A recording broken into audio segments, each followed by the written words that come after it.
नमस्कार ओडिया न्यूज सरकार चैनल आपनको स्वागत।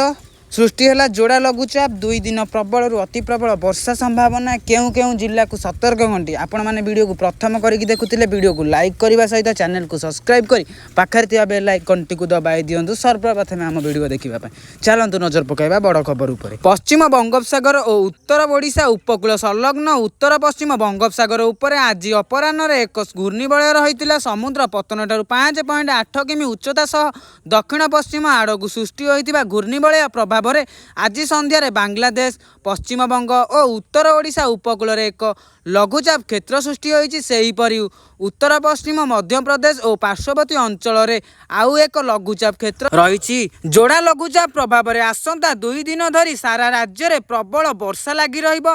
15 तारिख अपराह्न बेलू वर्षार परिमाण सामान्य कमिबाकु थिले मध्य 18 तारिख पर्यंत विभिन्न जिले में हालुका मध्यम धरणर वर्षा हेबो बोली भारतीय पाणीपाग विभाग पूर्वानुमान करिछि। आंचलिक पाणीपाग विज्ञान केन्द्र पक्षरु कुआ जायछि जे आसंता 24 घंटा मध्य मयूरभंज केन्दुझर संबलपुर बरगढ़ और सुंदरगढ़ जिले में गोटे 2टी स्थान में प्रबल अति प्रबल वर्षा सह झटका पवनर बेग घंटा प्रति 30 ରୁ 40 किमी रहिबो। तेणु एही जिला गुडी को ऑरेंज वार्निंग जारी करने सतर्कता अवलंबन करने को कुआ जायछि।